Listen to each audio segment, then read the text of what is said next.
Good morning, friends. Myself, Manoj Kumar Chitade, Assistant Professor, Hira Sugar Institute of Technology, Nirsoshi. Today we are going to discuss Module 4. The outcome of this module, the students are able to understand and explain the data link control functions. The students are able to understand and explain media access control protocols, and are able to outline the network layer functions like addressing, subnetting, DHCP, CIDR, and NATIC. We have already discussed about the data link layer and its responsibility while discussing the OSI model. The data link layer is responsible for transmitting the frames from one hop to the another hop. That data link layer transforms the physical layer to a reliable one. Apart from this, the data link layer is responsible for framing, physical addressing, error control, flow control, and media access control. And in this session, we people are going to deal with a data link control. When it comes to the data link control, we need a set of procedures for a communication between the adjacent nodes. We need a set of protocols or procedures for a communication purpose between the adjacent nodes. That we people are not at all interested in whether the link is a dedicated one or the broadcast one. The data link control deals with framing, error control, and flow control, and also we need a set of rules or protocols that needs to be implemented to achieve a smooth and a reliable data transmission between these adjacent nodes. A framing at the data link layer is nothing but how to organize the packets, how to organize the bits that are carried by the physical layer.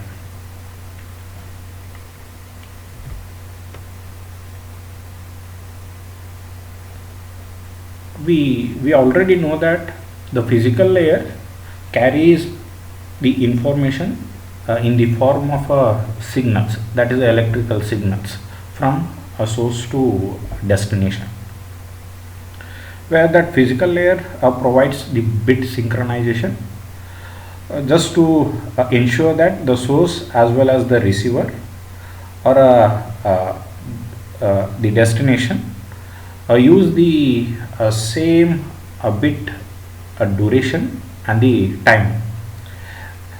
The data link layer needs to pack these bits into frames so that each frame is distinguishable from another. If you look at our postal system, that practices a type of framing only. The simple act of inserting a letter into an envelope that separates one piece of information from another, and that envelope serves as a delimiter. And our postal system provides a many-to-many carrier facility. Framing in the data link layer that separates the message from one source to the other destination. Uh, okay. Here we people add certain information, that is the source address and the destination address. The framing in the data link layer that separates the message from one source to the other destination by inserting the source address and the destination address. The source address, that is used by the destination node to send the acknowledgement, whereas the destination address defines where the packet has to go. Although the message can be sent by using the frames here. Okay, here we can send a one large message by packing this message in a one large frame here. That makes flow control mechanism as well as a error control mechanism inefficient one. For that purpose, it's better to transmit or send the message by dividing it into a smaller chunks. In the sense, suppose if you have a smaller frames, if you get a single bit error, on that case that small portion is affected, not a whole frame here.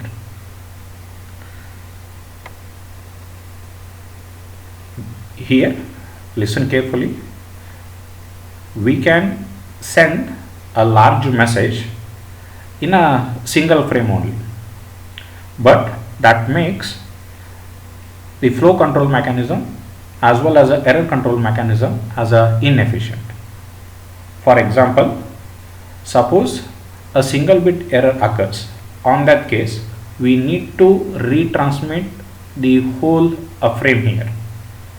On other hand, suppose if we divide that message into smaller chunks and if we create a smaller frames, on that case a single bit error simply affects that a small frame only.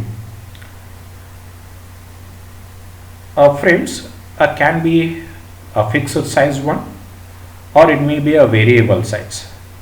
In a fixed size framing, there is no need to define a boundary so that we can separate a one frame from the another.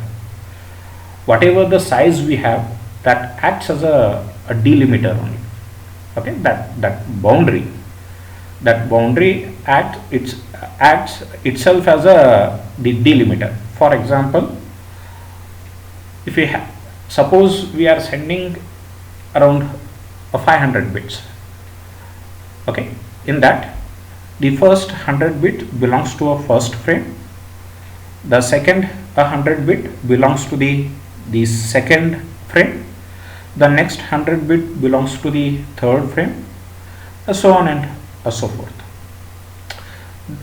In a fixed size framing, there is no need to define a boundary so that we can differentiate or distinguish a one frame from the another. That size itself acts as a delimiter.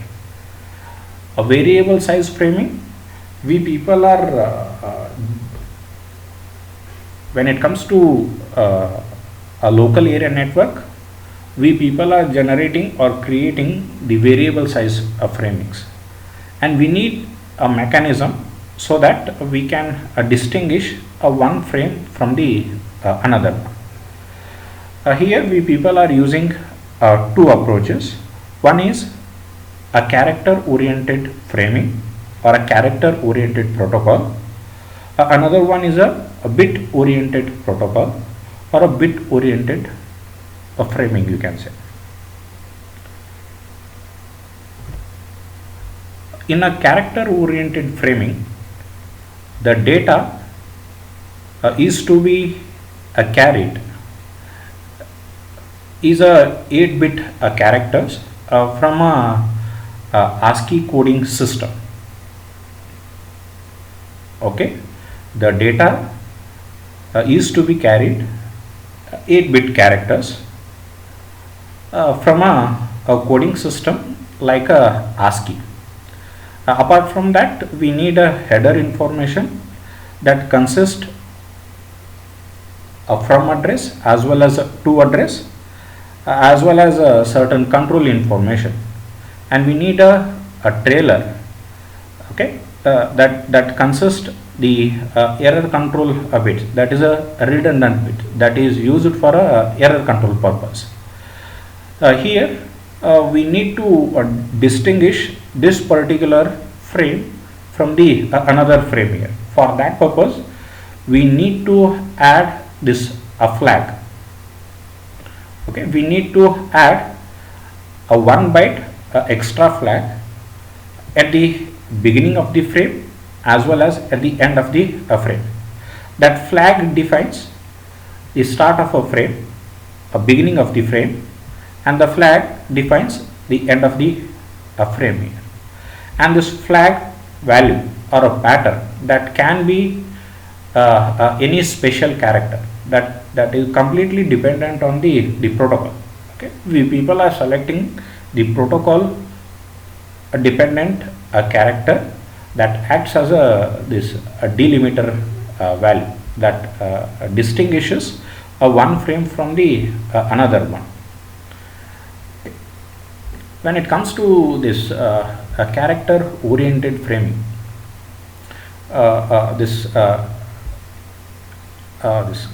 the character oriented framing is a popular when only the text was exchanged between two data link layer devices. Okay, here if you look at the today's the communication, how the communication takes place, what kind of information we people are transmitting. We people are sending the audio content, video content, the text, numbers, pictures, and so on. And whatever the pattern we people are using as a flag here or a delimiter, that could be a part of this data section. On that case, the destination machine wrongly interprets or incorrectly interprets that flag value as the delimiter, and it came to know that it has already reached the end of a flag, end of a frame here. Just to overcome this problem, we people are using a strategy called a byte stuffing. Whenever the flag value is a part of this data section, on that case we need to stuff one extra byte here.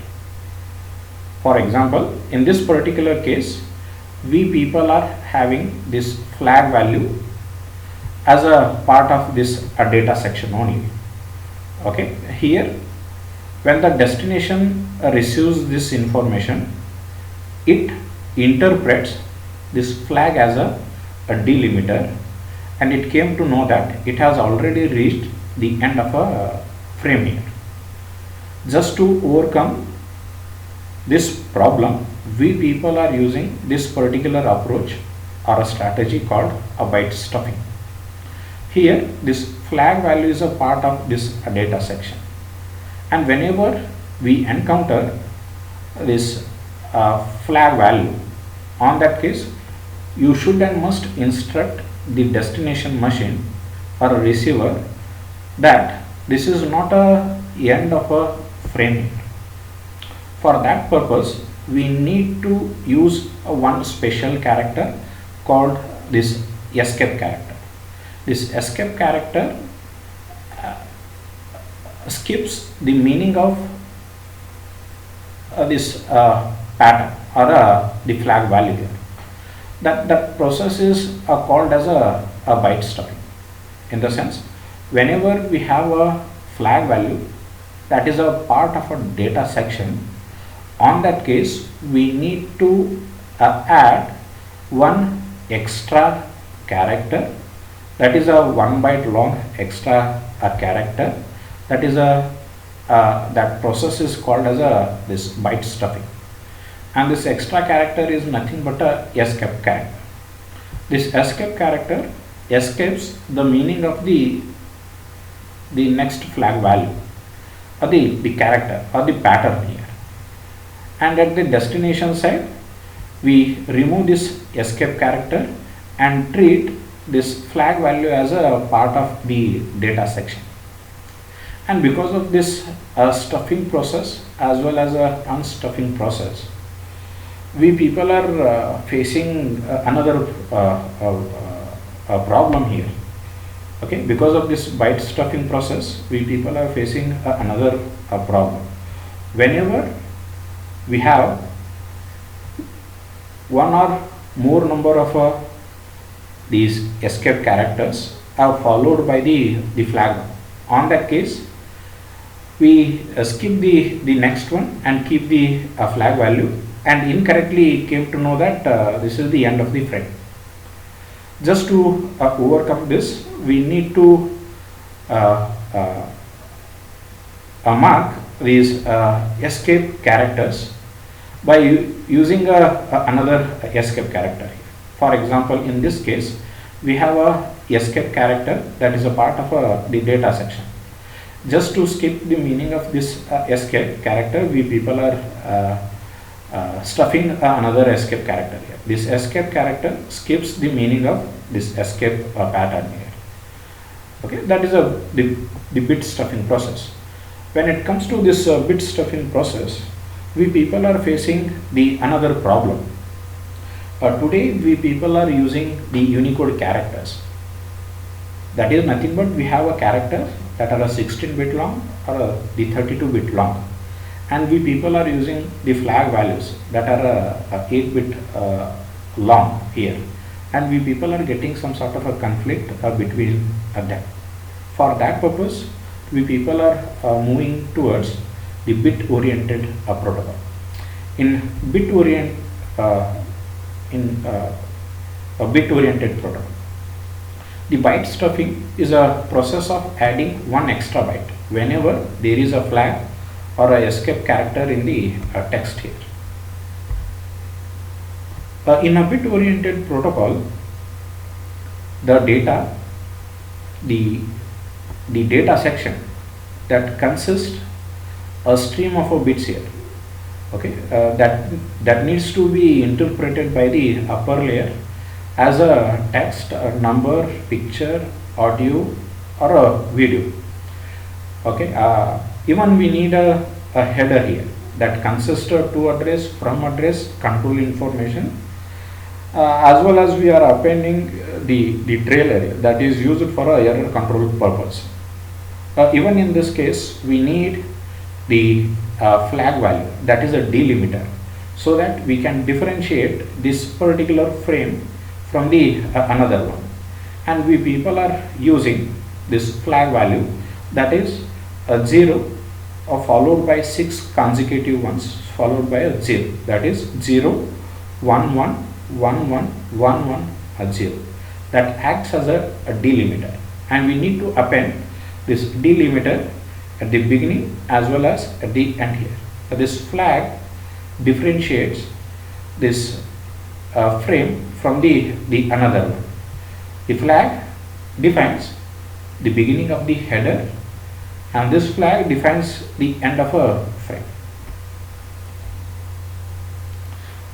Even we people are facing the same problem, that is, whenever this flag value is a part of this data section, on that case the destination incorrectly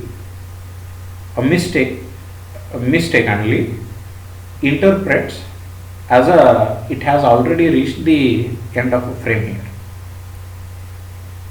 Just to overcome this process, we need to stuff one extra bit here.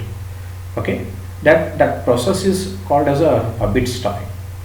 A bit stuffing is a process of adding one extra zero whenever a 5 consecutive ones follows a 0 in the data, so that the receiver does not mistake the pattern a 0 1 1 1 1 1 0 for a flag.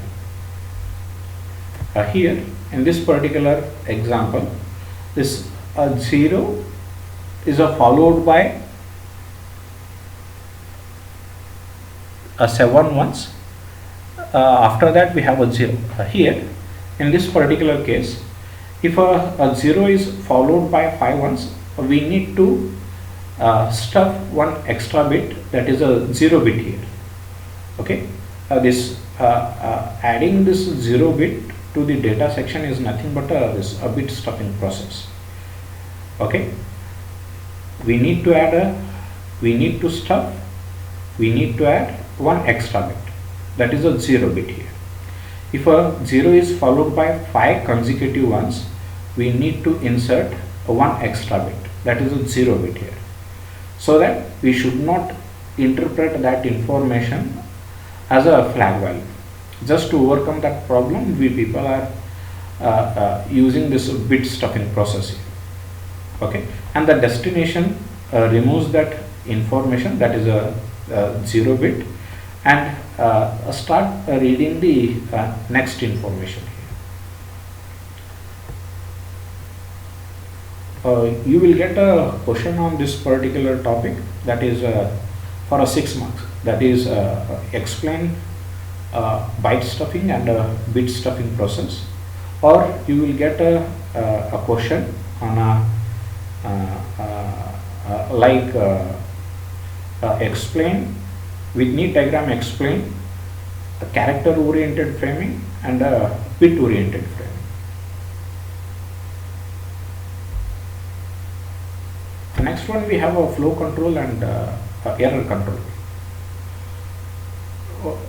In data communication, we need at least two nodes. At least two nodes should and must work together. That is, one node sends the information where the another node receives that content. And the most important responsibility of a data link layer are a flow control and a error control. And collectively we call them as the data link control here. In the sense, the data link control deals with the first one, that is a framing, the second one the flow control mechanism, third one the error control mechanism. In this section, we people are going to deal with flow control and error control. Consider we have a producer. The producer is producing some items, whereas the consumer is consuming those items. We people are interested in at what rate the producer is consuming the items and at what rate the consumer is consuming those items, and we need the balance between these two. One is the production rate, another one is the consumption rate. Okay, suppose there is imbalance. On that case, we people are facing the problems.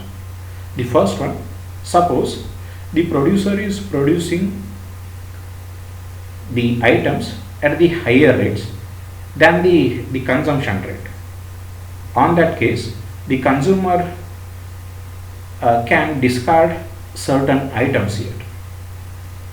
Okay. The second one, the producer is producing the items at the slower rate than the consumption rate. On that case, this particular scenario makes your system as an inefficient one.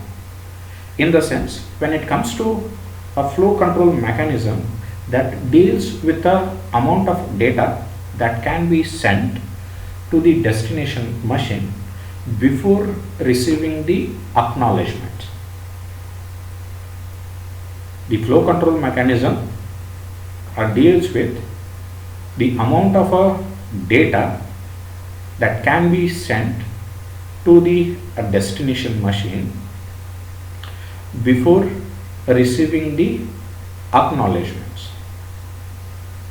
In the sense, whether we need to send a one packet, whether we need to send a two packets before receiving the acknowledgement, or whether we need to send a three packets and wait for a acknowledgement.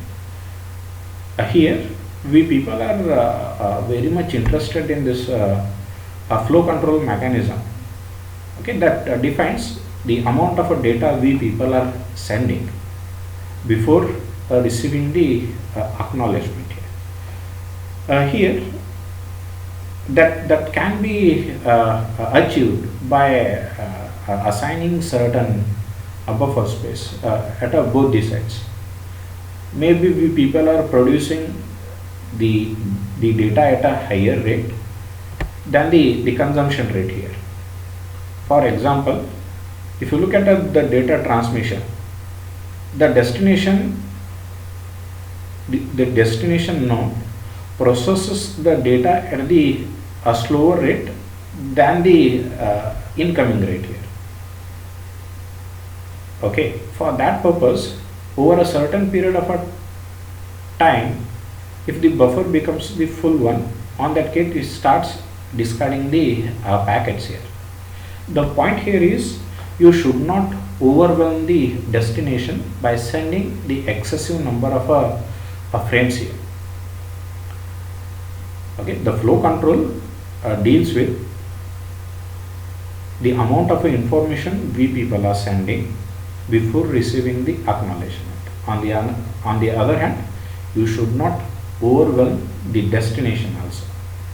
And here we people are using the buffer space that holds the incoming frames here, because the rate at which the destination node processes that information, that is slower than the incoming rate here. For that purpose, we need some buffer space or a storage space before we process that information that should and must be reside in the buffer space. And before reaching that limits, before the limits are reached, the destination machine should and must inform the source to reduce its transmission or to stop the transmission temporarily.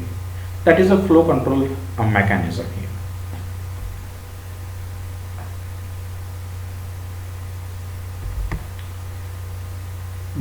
The flow control refers to a set of procedures that are used to restrict the amount of data that the sender can send before waiting for a acknowledgement. Error control mechanism in the data link layer visually is achieved by using the retransmissions. Okay, when it comes to the error control function, that can be implemented by sending some redundant bits along with the data. We have a trailer portion that consists of the redundant bits that is used for error detection mechanism and error control purpose. In case of the error control, error detection, those redundant bits are used to detect the errors in the received frames, whether the received information is correct or not. In the sense, suppose if we receive the corrupt frames, we need to discard them and we need to inform the source that these are the corrupt ones. In certain cases, some packets are lost while they are in transit. Okay, we people need to inform this kind of problems to the source. in the sense that error control a function or a mechanism that allows the destination machine to inform the sender about the correct as well as the lost frames. Here the error control is nothing but it deals with the error detection and the retransmission. Okay. Error control in the data link layer is based on automatic repeat request, which is the retransmission of a data heap.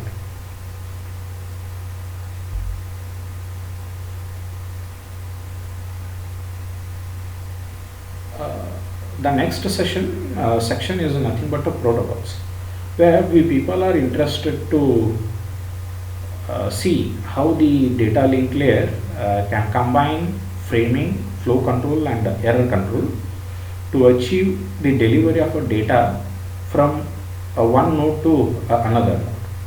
The protocols are normally implemented in a software by using one of the common programming language.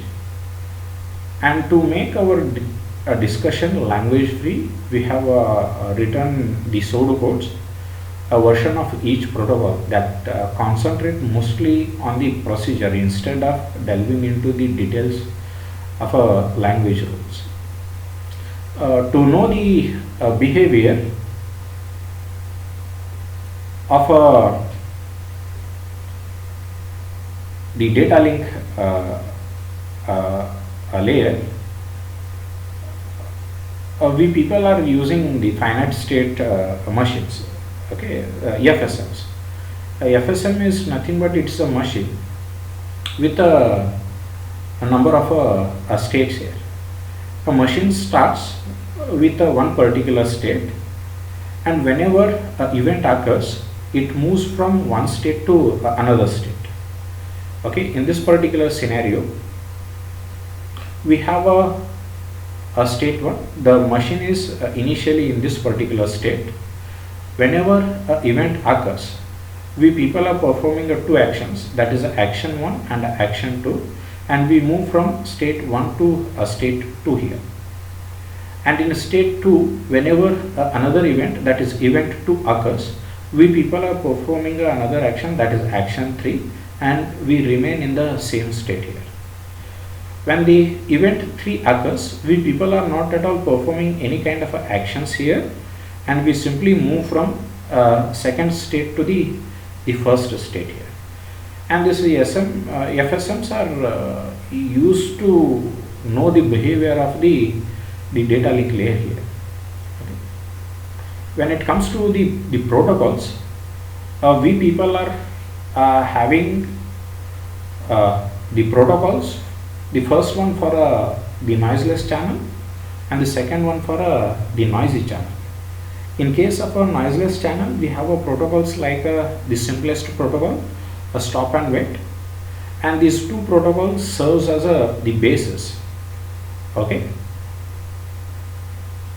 Here, by becoming the pessimist in nature, we people are trying to identify the problems in the protocols, and by becoming optimist in nature, we people are designing our protocols. Okay, these two protocols acts as a basis, and on top of it, we people are detecting the certain problems, and we people are designing our protocols here. When it comes to these protocols, we people are using a unidirectional in the sense, these protocols simply use the unidirectional communication. That is the data flows from one direction only. In the sense, the one node sends the data, whereas the another node sends the auxiliary frames like the acknowledgement, the negative acknowledgement. Here for a noiseless channel, in reality we don't have this noiseless channel. Just to understand how we people are designing the protocols, we people are assuming that the channel is completely free from noise. Okay, for a noiseless channel, we have two protocols. One is the simplest one, another one is a stop and wait. For a noisy channel, we have a protocols like a stop and wait, ARQ, go back N, ARQ, a selective repeat, ARQ.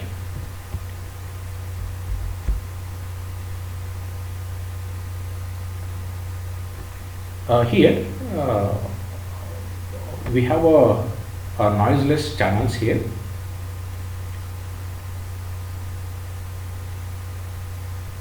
When it comes to this noiseless channel, we people are assuming we have a ideal channel in which no frames are lost, duplicated or corrupted. In the sense, in the first one, that is the simplest protocol, we people are not at all introducing the flow control mechanism and the error control mechanism. And in the second one, that is a stop and wait protocol, we people are introducing the flow control mechanism. Okay. Whatever the protocols we people are discussing, okay, that is, for example, here, that is this stop and wait ARQ, go back N ARQ, or selective repeat. Okay. This protocol simply uses the concept called a flow control mechanism and a error control mechanism. That is how you people are implementing this flow control mechanism and error control mechanism. In the first one, that is the simplest protocol, we have a assumption, that is, we have a ideal channel in which we have no frames are lost, duplicated or corrupted. When it comes to this simplest protocol, we don't have other name, as the name itself indicates. That is a simple one. In this protocol, we people are assuming that the destination processes the information very fastly, in the sense that processing time is the negligible one. Okay, at what rate the sender is sending the information, at the same rate the destination receives that information and sends those frames immediately to the above layer, that is a network layer. Here, if you look at this picture, okay, we have running a piece of information, that is the algorithm, repeatedly here. Okay, as well as at the destination side, we people are running the algorithm repeatedly. And whenever we receive the request from the network layer, then only we people are creating a frame and we send that particular frame over this channel. And whenever there is a notification, that notification is nothing but a arrival of a packet here. Whenever that particular event is occurred, then only we people are receiving that frame and we send that information or a frame to the above layer.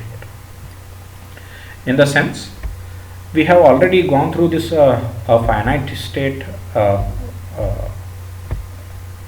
model, that is a machine model, where we have a present in a one state. Whenever this event occurs, that triggers certain actions here. Whenever this event occurs, that perform a certain operations, and we people will move from one state to another state. Okay. Here, whenever there is a request from the network layer, by using that data, I need to make a frame here, and we need to send that information over this channel. Whenever there is a acknowledgement, whenever there is a notification, that is the arrival of a packet, from the physical layer, the data link layer receives that information and forwards that information or a frame to the above layer, that is the network layer here. That is a FSM for a simplest protocol. At the sending node we have only one state, and at the receiving node we have also a one state here. Okay, here the packet came from the network layer, that is the network layer requests the data link layer. On that case we need to make a frame and we need to send it, and we people are remain in the same state only, that is a ready state. When it comes to the destination, okay, the destination here, that is a start state that remains in the same state here, that is a ready state. Whenever the frame is arrived, I need to deliver the packet to the network layer. Okay, hardly we have only one state here.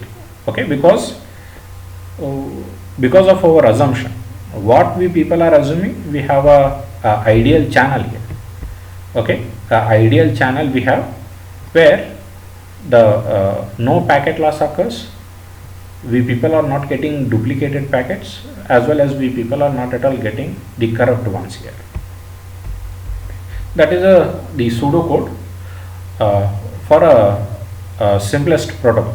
Okay, at a sender side I need to run this particular piece of a code repeatedly.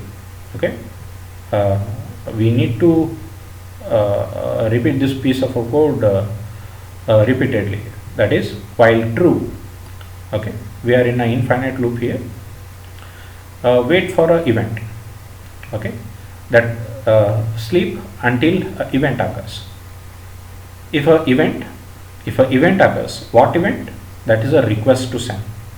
When the network layer has a data to send, okay, then only the data link layer receives that information, that is a get data from the network layer, make a frame out of it and send that particular frame.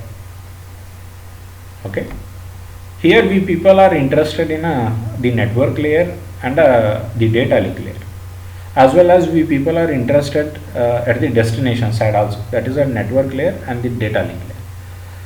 That is, the request comes from the network layer at the source side, and when a packet arrives, we people are sending that information to the upper layer, that is to the network layer at the destination side. And we people are not at all bothered about the upper layers at this particular stage. We people are interested in the event is generated, that is that request comes from the network layer to send that data here. Okay, by using that data I need to make a frame and we need to send it. That is the pseudocode at the source side. The receiver side algorithm we have, we are in an infinite loop, that is a piece of a code, we need to run it infinitely. Wait for an event. What event we people are expecting at the destination? That is the arrival. Okay, if the event is a arrival notification, on that case I need to receive that frame, I need to extract the data from it, and we need to deliver it to the network layer.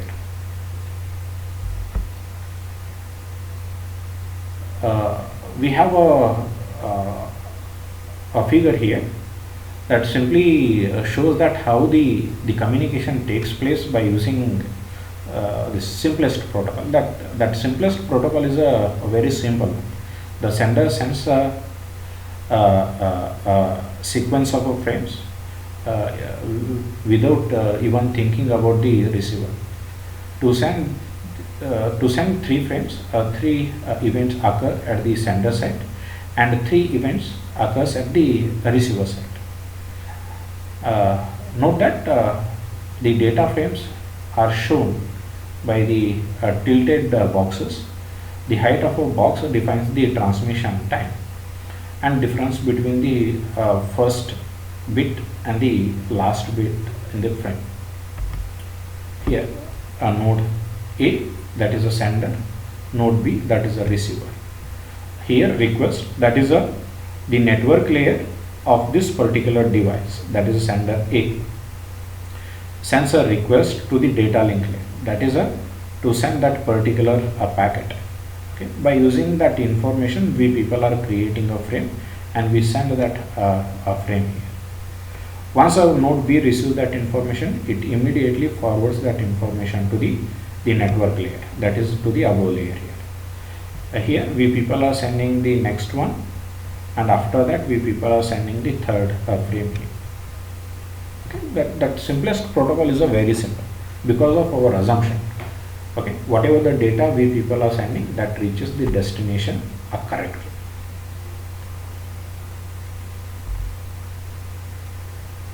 When it comes to the stop and wait protocol, here we people are introducing the flow control mechanism. When one node that is receiving the information or frames from a number of nodes, on that case the amount of a buffer that is allocated for that communication is a very limited one.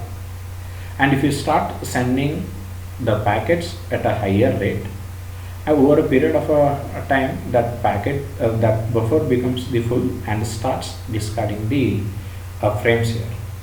Okay, or later, or maybe we can say that a denial of a service problem we people are going to face. Okay, just to overcome that problem, we people are just introducing that flow control mechanism. That is, whenever we send one particular frame, you should and must wait for an acknowledgement for those frames here. That is a one simple mechanism how you restrict the transmission. Okay, in this case, the stop and wait protocol, we people are assuming the channel is the idle, no packet loss, the packet no frames are lost, no frame duplication, no frame duplication. Okay, in the sense, the whatever the frames we people are sending, it reaches the destination successfully. Okay, here we need to receive the data from the network layer. That is, the request should and must comes from the network layer. By using that data, I need to make a frame, and we people are sending that frame over this link here. Okay, and next, to send the next frame, the source should and must has to receive the acknowledgement here in this particular algorithm or protocol. We people are sending one frame at a time, and we people wait for acknowledgement for that.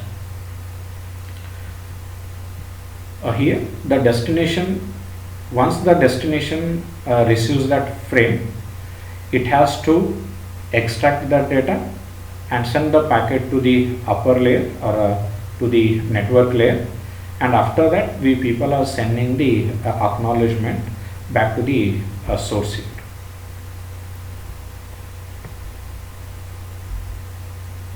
That is a pseudocode for a stop and wait protocol at the sender side. Okay, while true, we are running this piece of a code repeatedly here. We are using a one variable, that is a cancel here. That is its value is set to true. That is, we are allowing the first frame to go here. Here in this particular loop, we people are waiting for an event. Once we receive a request from the network layer, that is a request to send, and if this can send value is set to true, on that case we need to take the information or the packet from the above layer. By using that a packet, we need to create a frame here, and after that we people are sending that frame. Once we send that particular frame, I am making this particular, that is a can send to a false one. In the sense, the source has to wait for a acknowledgement for this particular frame. Once the source sends the information, again it goes to a sleep state. Okay, that is nothing but it is waiting for the acknowledgement. If that event is a arrival notification, that is, if the acknowledgement reaches the source, on that case we need to receive that particular acknowledgement, and after that we need to make this a can send to a true one.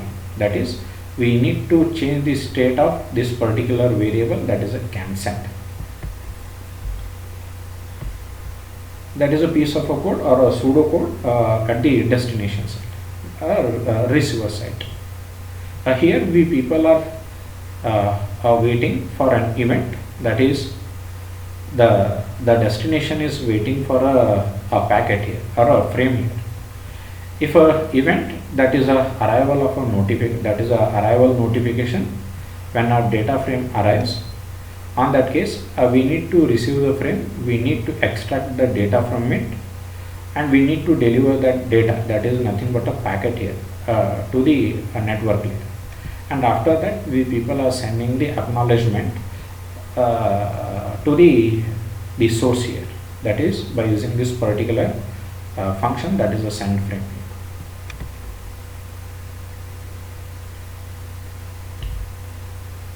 Here we people you can easily come to know that how that interaction takes place between the node A and node B here.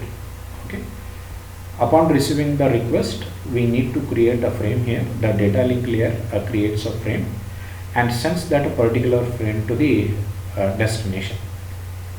Once the destination receives that frame, it forwards the packet, that is it forwards the packet to the above layer, in the sense to the network layer, by extracting it, and after that it sends the acknowledgement back to the source one or the sender. Once we receive the acknowledgement, we people are able to send the next frame. Okay, send a frame, and after that wait for a acknowledgement. Once a node B receives that frame, it processes that information, it extract the data from it, forwards a packet to the network layer, and sends the acknowledgement back to the source. In the sense, when it comes to this stop and wait protocol, here we people are sending one frame at a time and wait for a acknowledgement.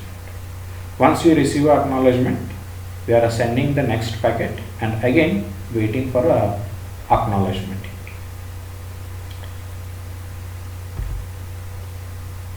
The next one, we have the noisy channel. Okay, we don't have the noiseless channels in reality. Okay, whenever we transmit certain information, that information becomes the corrupt in that passage. Okay, that is, there is a noise always present in the channel. Okay, and whatever the protocol we have discussed, that provide a basis to design our protocols for noisy channels. Although the stop and wait protocol gives us an idea how to add the flow control to its predecessor, the noiseless channels are non-existent. And here in this section, we people are going to discuss the one protocol, that is a stop and wait automatic repeat request, that is a stop and wait ARR. The remaining two protocols, that is go back N, and a selective repeat ARQ that are not for your syllabus. Here I need to make a one point clear here. The flow control mechanism, how much amount of data we people are able to send before we receive the acknowledgement here. When it comes to the error control mechanism, that error control mechanism deals with the error detection and error correction, as well as it allows the receiver to inform the source about the lost and corrupt packets or frames, we can say that. And most of the time when it comes to achieving that error control mechanism, we people are using the redundant bits that are used to check whether the received information is correct or not. Correct or not. That is, if the corrupt information we receive, see, we people are using a simple error control mechanism here. Okay, the first case, if that received information is a corrupt one, on that case the destination machine discards that particular frame silently. Silently in the sense that doesn't send any kind of acknowledgements back to the source or a sender here. If the information is correct, it receives that information and forwards that information to the above layer, that is to the network layer. Another mechanism, if that information is a corrupt one, that is if the received frame is a corrupt, on that case we people are discarding that frame silently. If that the received frame is not a corrupt one, on that case the destination node extract the data from it, forwards the data to the above layer and sends the acknowledgement back to the source. Error control is a very simple one. Here, the first case, whenever we receive the frame, first we need to check it. If it is a corrupt one, we need to discard it. If it is not a corrupt one, we need to process it. We need, in the sense, we need to extract the data and send that information to the network layer. That is the first case. The second case, if the received frame is a corrupt one, discard it silently. After that, suppose if it is not a corrupt one, I need to extract the data from it, send that or deliver that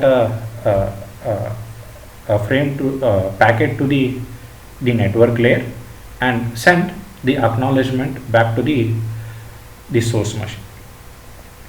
Here, that how we people are implementing this error control functionality. Okay, that is a very simple one. In the first case, we are not at all sending acknowledgement. It silently sends the information to the upper layer if it is a non-corrupt one. Okay. In the second case, if we send the correct non-corrupt packet to the above layer or to the network layer, the destination machine sends the acknowledgement back to the source. When it comes to the noisy channel, we people are very much interested in the first protocol, that is a stop and wait automatic repeat request.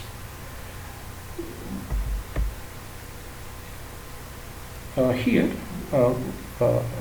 in the previous cases, one is a simplest protocol and a stop and wait protocol. We have assumed that the channel is a noiseless one.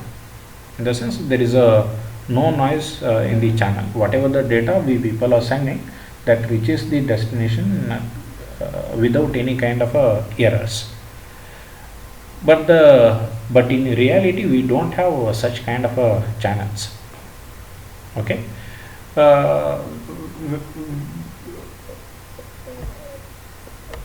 The error correction in case of a stop and wait, that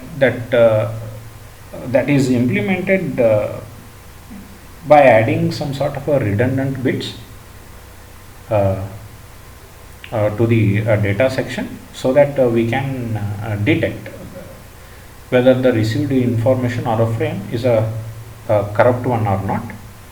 Suppose if it is the corrupt one, we need to inform we need to discard it. The destination machine discards it silently and doesn't send any kind of acknowledgement to the source here. When it comes to stop and wait protocol, as we transmit frames, in that passage, that frames may become the corrupt one, and the destination has to check whether that received frame is a corrupt or not. Here, suppose if the destination came to know that the received frame is a corrupt one, it silently discards it. Otherwise, it forwards the packet to the above layer and send the acknowledgement back to the source here. Okay, here in certain cases, the packet doesn't reach the destination. In the sense, we have the lost packets. Okay, we have lost packets. It is a very difficult to handle. In the previous case, we don't have any mechanism to identify the frames here. Okay, whatever the frames we people are receiving, either the frame may be the corrupt one, the frame may be the correct one, or it may be a duplicated, or it may be out of order. On that case, this sequence number helps to identify the lost frames here. Okay, that is the one solution we people are using. Whenever we transmit a frame, you need to assign the sequence number to these frames. The second one, whenever we have whenever the destination receives the corrupt information, the destination machine doesn't send any kind of acknowledgement back to the source here, and that makes difficult for a source to know the status of that one particular frame here. That is, whether the packet is reached the destination or not. Okay, because in certain cases the packet reaches the destination successfully, and whatever the acknowledgement we people are sending, the acknowledgement doesn't reach the source one properly. On that case, it becomes very difficult for a source to know the state of that particular one packet that has already sent. Okay, in this particular case, we need to know which particular packet we need to retransmit. Okay, and when it comes to the error correction in a stop and wait ARQ, that is done by keeping a copy of a frame. Whenever we send a one particular frame, before receiving the acknowledgement, we should not discard it. I need to maintain a copy of it in the buffer space. Once we receive the acknowledgement for that particular packet, we can discard that a saved copy here. Okay, that is how we people are uh, uh, achieving that error control functionality. Okay, once, and I need to retransmit the same frame whenever the timer expires. Here we people are using the two approaches. One is I need to maintain a copy of a sent frame, and whenever we send a packet, we need to start the timer. In the sense, we the source has to receive the acknowledgement before the timer expires. Suppose if the timer expires, the source retransmit the same frame again. As we people are using the sequence numbers, even we need to assign the sequence number to the acknowledgements, as well as we need to add the redundant bits to it for the error detection purpose. uh, when it comes to stop and wait protocol, what are the possible sequence numbers to number the frames? Okay, here we people are using the sequence number that are based on a modulo 2 arithmetic. Consider, for example, we are sending one packet x here. After that, we people are sending the next packet, that is x plus 1. While sending the next packet, what number we could use, so that we can differentiate among these frames. Okay, for example, if I send a frame x, there are three possible cases we people encounter at this particular junction. Suppose I am sending a one particular frame called x here. If it reaches the destination successfully, the destination sends the acknowledgement for that particular packet, and I need to send the next packet, that is x plus 1. The second case, suppose we are sending a packet x here. Okay, the x reaches the destination correctly, it sends the acknowledgement, but that acknowledgement is lost. On that case, I need to retransmit the same frame, that is a frame x here, and destination is able to distinguish between x and x plus 1th frame. The third case, suppose if you send frame x and if it doesn't reaches the destination, we are sending a frame x, and in the frame x doesn't reach the destination. On that case, the timer expires and the same frame we need to retransmit it. For that purpose, there is no need to use the third value, that is a x plus 2, just to differentiate the frames here. Hardly we people are using this modulo 2 arithmetic values or a sequence number to assign numbers to the frames here, in the sense 0 1 0 1 0 1, so on and so forth.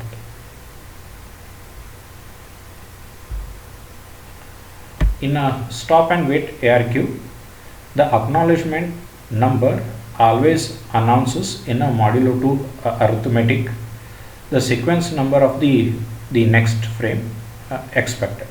Here we people are very much interested in what kind of acknowledgement we people are sending.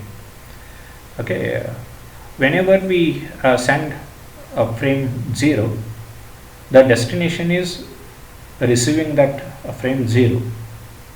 Okay, and since the acknowledgement, that is what it is expecting, in the sense the destination is now expecting the first frame, and it sends the acknowledgement for that particular frame, that is a ACK1 here.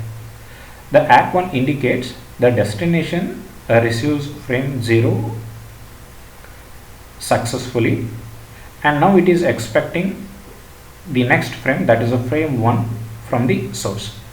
By looking at that information or acknowledgement, the source, the sender, now sends the first frame to the destination, and the destination receives that particular frame, and now the destination is expecting the next frame, that is the 0th frame, and it sends the ACK0 to the source 1.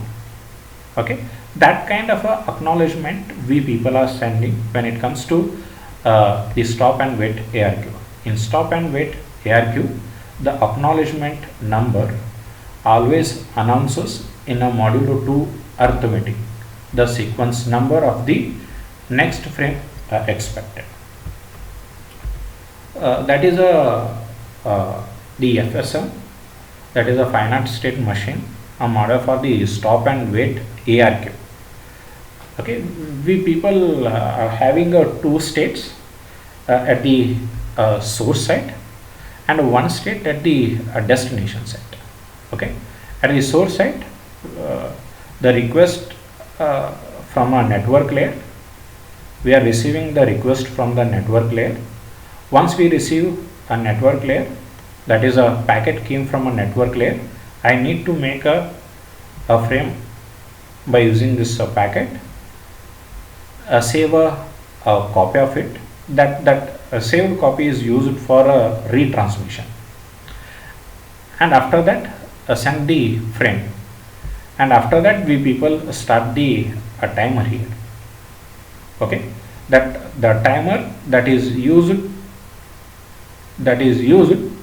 to check whether we people are able to receive the acknowledgement within the timeout period or not. If the acknowledgement doesn't reaches the source in that timeout period, on that case we need to retransmit this saved copy here. Once we send a frame, we need to start a timer and we need to wait for a acknowledgement. That is, we people move from this a ready state to a block state. Okay, in a block state, whenever, see, these are the possible events that occurs here. The timeout can occur, or we can receive some sort of a corrupt acknowledgement, or we can receive the error-free acknowledgements. Suppose if you receive the corrupt, for example, suppose a timeout event occurs here, I need to resend that saved frame, and again I need to restart the timer. The third event, that is whenever the source, that is a sending device, receives the corrupt ACK, on that case it discards that ACK silently. Error-free acknowledgement arrives, we stop the timer, and we need to discard this saved copy, that is a frame.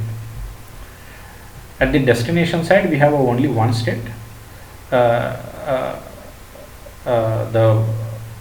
The machine is in a ready state here.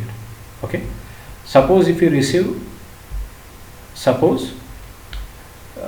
if you receive the arrival notification, that there are two event occurs at the destination side. One is the error-free frames arrive. If a error-free frames arrive at the destination, I need to extract it and deliver the packet to the network layer and send the acknowledgement back to the source here. If the frame is a corrupt one, that is a corrupted frame arrived, on that case discard the frame. Here we people are not at all sending the acknowledgement back to the source here. Okay, see, because of this mechanism, whenever the packet is a corrupt one, we people are not at all sending the acknowledgement, and the destination has to wait for uh, the longer period of a time. For that purpose, we people are putting certain restriction on this the timer, that is how much period of a time the source has to wait before the timeout occurs. Okay, and that its value is set to the round trip time, the amount of a time that a message takes to reach from source to destination and back again. That is a total time duration, and that value is set as a this timeout value. Okay, the source has to wait for this much period of a time. If the source doesn't receive the acknowledgement on that case within this timeout period, on that case the source has to retransmit that packet here. Okay.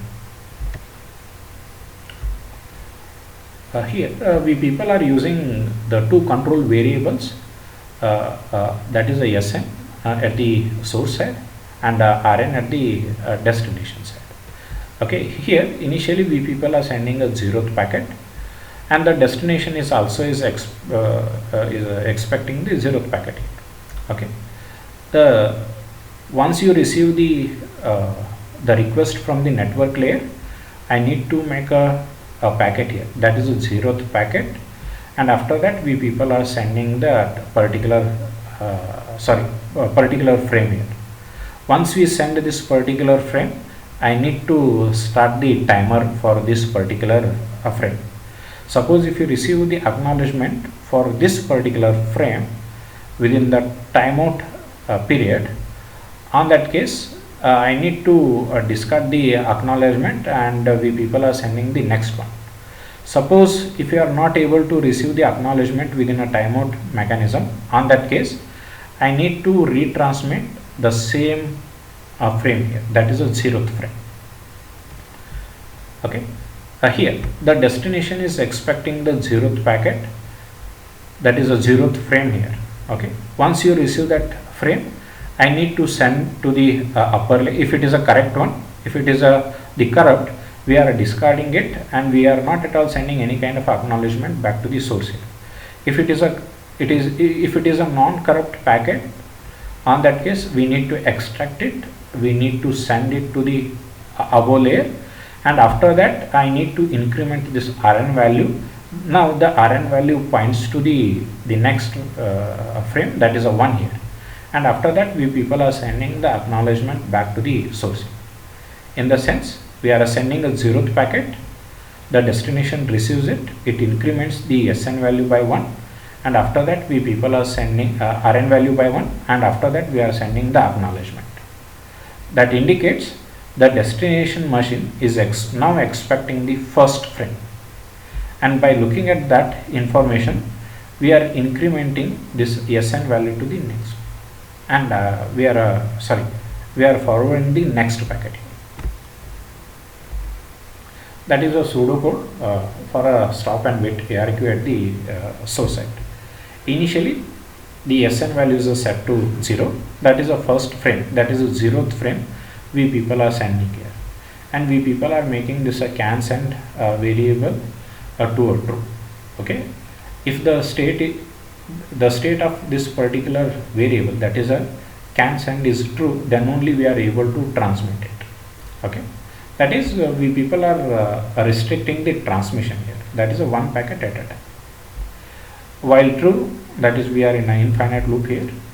Wait for an event. Okay, that event is nothing but the two events we people are receiving. One is a request to transmit the data, another one is a arrival, that is the acknowledgement, the arrival of a acknowledgement.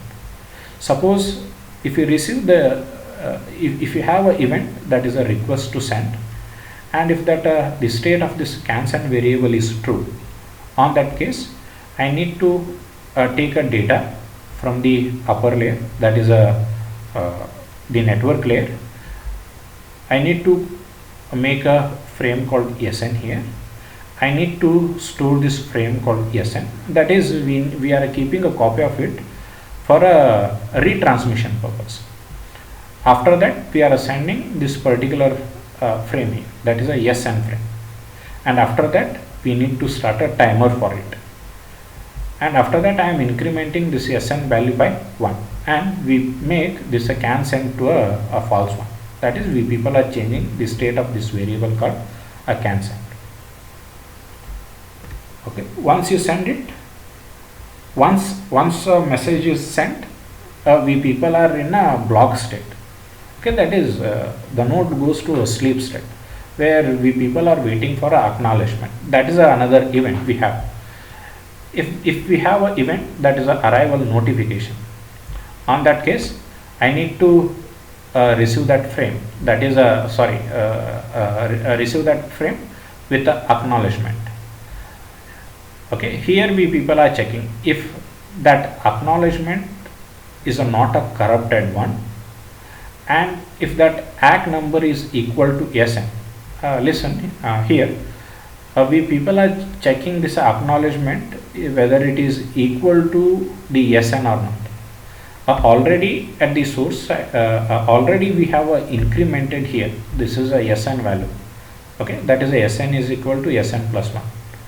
Okay, now it points to the next value. If a acknowledgement is equal to SN, on that case I need to stop a timer. In the case the frame reached the destination successfully and we have received the acknowledgement for that particular packet, for a SN packet, for the previous packet, for a previous packet successfully within the timeout period here. For that purpose we need to stop a timer here. We need to discard the saved copy, that is for purge frame n minus 1th frame, and we people are changing the state of this one variable, that is a can send to a true. Another event, that is a timeout. Okay, in case a timeout occurs, on that case I need to restart a timer and we need to resend this particular frame, that is a SN minus 1. At the destination side, we people are using a control variable Rn, its value is set to 0. Initially we people are expecting the 0th frame. While true, we people are wait for an event here, that is the node is in a sleep state. If a event occurs, that is a arrival notification. Okay, on that case I need to receive that frame, and here we need to check it whether it is a corrupt or not. If we receive a corrupted frame, on that case it goes to the sleep state. In the sense, we people are not at all sending any kind of a acknowledgement. If the sequence number is equal to Rn, on that case we people are extract the data from it and deliver that data to the above layer, that is a network layer, and after that I am incrementing Rn value by 1 here, and after that we are assigning the acknowledgement, that is a send frame Rn. Okay. Here we people are going to discuss how the interaction takes place between these two nodes. Okay. Here we people are using this SN control, that is a control variable at the source side, and we are using the Rn, that is a control variable at the destination side. Okay. Initially we are assigning a 0th frame, and the destination is also expecting the 0th frame only. Okay, first we are ascending a frame 0, it reaches the destination successfully here, and we are incrementing the Rn value by 1. Now the destination is expecting the first frame. For that purpose we are assigning this acknowledgement, that is a ACK1. Okay, see here we are receiving this acknowledgement within this timeout period. Whenever we send this frame, I need to start a timer. In the sense, within a timeout period, the source should and must receive the acknowledgement. Otherwise, in the sense, if a timer expires, I need to retransmit it. Here we people are receiving the acknowledgement within the timeout period here. Okay. The next, once you receive the acknowledgement, I need to discard this particular zeroth frame from the buffer. That is, whatever the copy of data we people have maintained, we need to discard it. And after that, I am incrementing this. Once you send a SN value, we people are incrementing it. Okay, now we people are able to send the first one. First frame is sent here, that is a lost here. The first frame is not at all reaching the destination. There is no question of sending the acknowledgement in this particular case. The source waits for a timeout mechanism, and after that, once a timeout occurs, again it retransmits the same frame here, that is frame 1. Once it reaches the destination successfully, I am incrementing Rn value by 1. Now the destination is expecting the 0th packet. For that purpose, the destination machine sends ACK0. Okay, that is nothing but we are receiving this acknowledgement within this timeout period. Once you retransmit a frame here, again we people are starting a timer, and within that timeout period we people are receiving the acknowledgement. Okay, once you receive the acknowledgement, you are able to send the next frame, that is a 0th frame. Once you resend this particular frame, again we need to start a timer. Here in this particular case, the frame has reached the destination successfully, and we have already incremented Rn value by 1. Now the destination is expecting the first frame. For that purpose, it sends the acknowledgement, that is a ACK1 here. But the acknowledgement is not at all reaching the destination, the source, because of the unreliable channel we have, that is the noisy channel we have.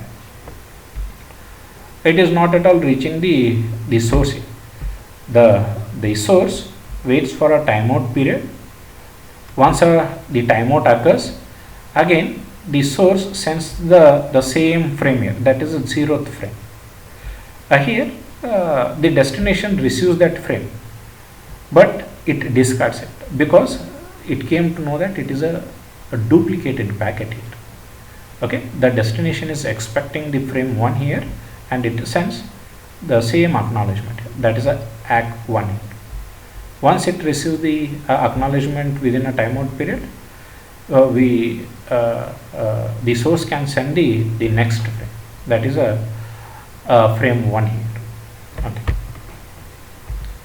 And if you look at the efficiency of that stop and wait protocol, the efficiency of a stop and wait protocol is not the good one, because suppose we have a channel with a high bandwidth and the longer delays. On that case,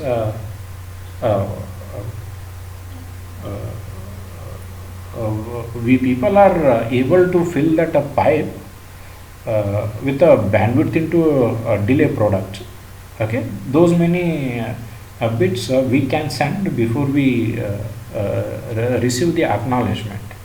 But in this case, stop and wait protocol, we people are just sending one frame at a time, and we people are waiting for a acknowledgement for it.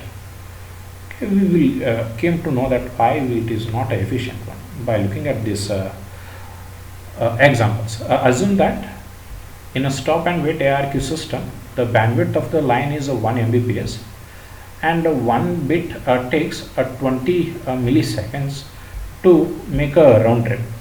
Okay, what is the bandwidth into delay product? If the system data frames are 1000 bits in length, what is the utilization percentage of the link? Here the bandwidth into delay product is nothing but a 1 into 10 to the power 6, that is a 1 Mbps of a bandwidth we have, and a 20 milliseconds of a round trip, that is a delay. and before we are receiving the acknowledgement, you can send around 20,000 bits here. That is that 20,000 bits should and must be present at any time over that link, not more than that. But in this case, we people are hardly sending 1,000 bits. Here the system can send 20,000 bits during the time it takes for the data to go from the sender to the receiver and then back again. However, the system sends only 1,000 bits, and we can say that the link utilization is hardly 1,000 divided by 20,000. We can say that hardly we people are using this a link 5% only. That is, a link utilization is only 5% here in this case. For this reason, for a link with a high bandwidth and a long delay, we use the use of a stop and wait ARQ waste the capacity of the link. What is the utilization percentage of the link? If we have a protocol that can send up to 15 frames before stopping and worrying about the acknowledgement. If you look at the previous example, the bandwidth into delay product is 20,000 bits here, and the system can send here up to 15 frames. In the sense, 15,000 frames we people are sending during this round trip. This means the utilization factor is nothing but about 15,000 divided by 20,000. In the sense, we are able to achieve the link utilization around 75% here. Of course, if there are damaged frames, the utilization percent is much less because the frames have to be reset. Okay.